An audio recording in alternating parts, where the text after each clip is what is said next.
ಪ್ರತಿ ವರ್ಷ ಶಿಕ್ಷಣದಲ್ಲಿ ಆಗಲಿ ಇನ್ನೊಂದು ಯಾವುದೇ ಕ್ಷೇತ್ರದಲ್ಲಿ ಇವತ್ತೇನದ ಬೆಳಕಿ ಬರ್ತಕ್ಕಂಥ ಅಪರೂಪ ಆಗಿರ್ತಕ್ಕಂಥದ್ದು. ವಿಶೇಷವಾಗಿ ಯಾದಗಿರಿ ಜಿಲ್ಲೆಯ ಶಾಪುರ ತಾಲೂಕಿನ ಗೋಗಿ ಗ್ರಾಮದಲ್ಲಿ ಚಂದ್ರಶೇಖರ್ ಅವರು ರಾಜ್ಯ ಮಟ್ಟಕ್ಕೆ ಆಗಿದ್ದ ಜೊತೆಗೆ ಮತ್ತೆ ರಾಷ್ಟ್ರ ಮಟ್ಟದಲ್ಲಿ ಆಯ್ಕೆ ಆದರೂ ಕೂಡ ರಾಷ್ಟ್ರ ಮಟ್ಟದಲ್ಲಿ ಕೂಡ ಖೋ ಪಂದ್ಯಾವಳಿಯಲ್ಲಿ ಪ್ರಥಮ ಸ್ಥಾನ ಗಳಿಸಿ ನಿನ್ನೆ ಏನೋ ಗ್ರಾಮಕ್ಕೆ ಬಂದಿರತಕ್ಕಂಥ ಸುದ್ದಿ ತಿಳಿದ ತಕ್ಷಣ ಇವತ್ತ ಮುದ್ನಾಳದಲ್ಲಿ ಇರ್ತಕ್ಕಂಥ ನಮ್ಮ ನಿವಾಸಕ್ಕೆ ಕರೆದು ಇವತ್ತೇನಾದ್ರೂ ನಮ್ಮ ಅಂಬಿಗರ ಚೌಡಯ್ಯನ ಸಂಘದ ಪದಾಧಿಕಾರಿಗಳ ನೇತೃತ್ವದಲ್ಲಿ ಇವತ್ತ ವಿಶೇಷವಾಗಿ ಅಂಬಿಗರ ಚೌಡಯ್ಯನ ಮೂರ್ತಿ ಪೂಜೆ ಸಲ್ಲಿಸುವ ಮುಖಾಂತರ ಅವರಿಗೆ ಸನ್ಮಾನ ಮಾಡ್ತಕ್ಕಂಥ ವ್ಯವಸ್ಥೆ ಆಗ್ಯದ.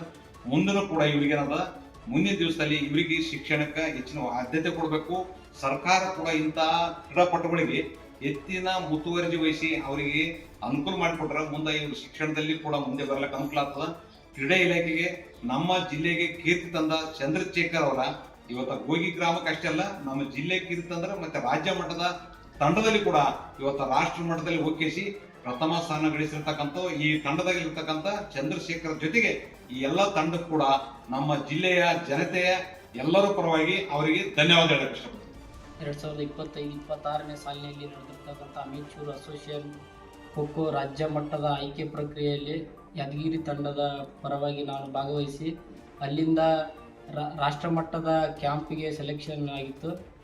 ಈ ಎಲ್ಲ ಸೆಲೆಕ್ಷನ್ ಆಗೋ ಕಾರಣ ಅಂದರೆ ನನ್ನ ತಂದೆ ತಾಯಿ ಮತ್ತು ಗೋಗಿ ಗ್ರಾಮದಲ್ಲಿ ಸಪೋರ್ಟ್ ಮಾಡ್ತಕ್ಕಂಥ ಎಲ್ಲ ಅಣ್ಣಂದಿರು ಮತ್ತು ಮರ್ಯಪ್ಪ ಸರ್ ಅಂತೇಳಿ ಮತ್ತು ಅಡಿಯಪ್ಪಣ್ಣ ಅಂತ ದೊಡ್ಡಪ್ಪ ನಾಯಕ್ ಸರ್ ಅವರು ತುಂಬ ನಮಗೆ ಸಪೋರ್ಟ್ ಮಾಡಿದ್ದಾರೆ.